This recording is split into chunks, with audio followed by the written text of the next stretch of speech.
Hari ini kita akan mempelajari materi bab 3 kelas 7 tentang perumusan dan pengesahan Undang-Undang Dasar Negara Republik Indonesia tahun 1945. Harapannya, setelah mempelajari materi tersebut, kalian dapat memahami perumusan dan pengesahan Undang-Undang Dasar Negara Republik Indonesia tahun 1945. Pengertian konstitusi. Konstitusi dalam bahasa Inggris yaitu constitution, yang berarti undang-undang dasar atau hukum dasar. Konstitusi terbagi menjadi dua, yaitu konstitusi tertulis dan konstitusi tidak tertulis. Pengertian konstitusi tertulis yaitu aturan-aturan pokok dasar negara, bangunan negara, dan tata negara yang mengatur peri kehidupan satu bangsa di dalam persekutuan hukum negara. Sedangkan pengertian konstitusi tidak tertulis atau disebut juga dengan konvensi, yaitu kebiasaan ketatanegaraan yang sering timbul dalam sebuah negara. Contoh konvensi dalam ketatanegaraan Indonesia antara lain pidato presiden setiap tanggal 16 Agustus di depan sidang paripurna DPR.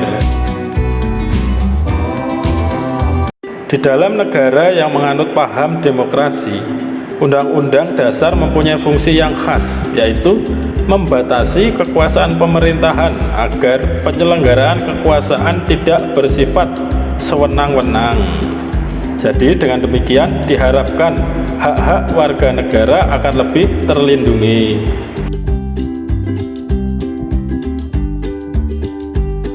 Negara Indonesia menganut paham konstitusionalisme sebagaimana ditegaskan dalam pasal 1 ayat 2 Undang-Undang Dasar Negara Republik Indonesia tahun 1945 yang berbunyi, kedaulatan berada di tangan rakyat dan dilaksanakan menurut Undang-Undang Dasar.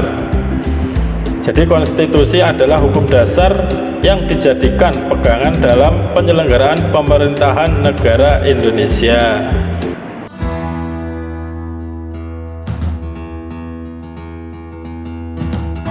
Proses perumusan rancangan Undang-Undang Dasar. Disebutkan bahwa naskah Undang-Undang Dasar 1945 pertama kali dipersiapkan oleh BPUPKI. Dilakukan pada masa sidang kedua tanggal 10 Juli sampai dengan 13 Juli 1945. Kemudian dibentuklah panitia hukum dasar dengan anggotanya 19 orang yang diketuai oleh Insinyur Soekarno. Panitia ini membentuk panitia kecil lagi yang diketuai oleh Supomo dengan anggota terdiri atas Wongsonegoro, Raden Soekarjo, A.A. Maramis, Panji Singgih, Haji Agus Salim, dan Sukiman.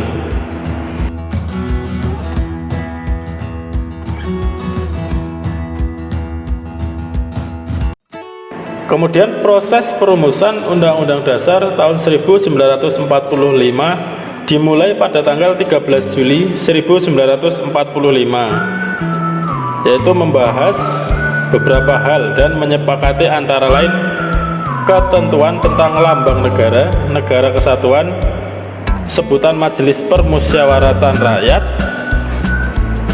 dan membentuk panitia penghalus bahasa. Kemudian tanggal 14 Juli 1945 BPUPKI mengadakan sidang dengan agenda pembicaraan tentang pernyataan kemerdekaan. Kemudian panitia perancang Undang-Undang Dasar juga melaporkan hasilnya. Pasal-pasal dari rancangan Undang-Undang Dasar berjumlah 42 pasal. Dari 42 pasal tersebut ada 5 pasal tentang aturan peralihan dengan keadaan perang serta 1 pasal mengenai aturan tambahan.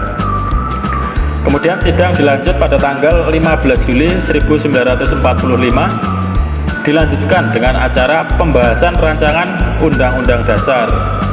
Kemudian tanggal 16 Juli 1945 naskah Undang-Undang Dasar akhirnya diterima dengan suara bulat pada sidang BPUPKI tanggal 16 Juli 1945. Dengan demikian selesailah tugas panitia BPUPKI.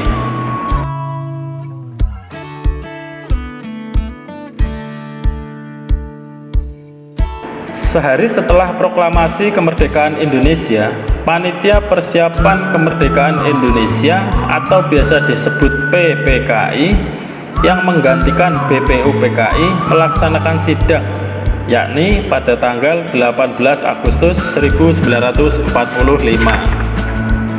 Dalam persidangan PPKI, tanggal 18 Agustus 1945 dihasilkan keputusan sebagai berikut. Yang pertama, mengesahkan Undang-Undang Dasar 1945. Yang kedua, menetapkan Insinyur Soekarno sebagai Presiden dan Dr. Andes Muhammad Hatta sebagai Wakil Presiden Republik Indonesia. Ketiga, membentuk Komite Nasional Indonesia Pusat atau biasa disebut KNIP.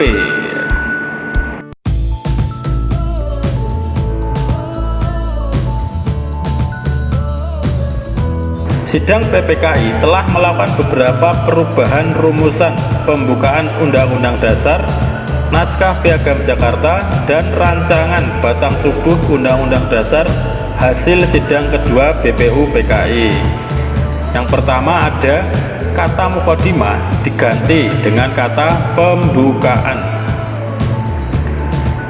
Kemudian sila pertama yaitu ketuhanan dengan kewajiban menjalankan syariat Islam bagi pemeluk-pemeluknya diganti dengan rumusan ketuhanan yang Maha Esa. Kemudian perubahan pasal 6 Undang-Undang Dasar yang berbunyi Presiden ialah orang Indonesia asli yang beragama Islam menjadi Presiden ialah orang Indonesia asli.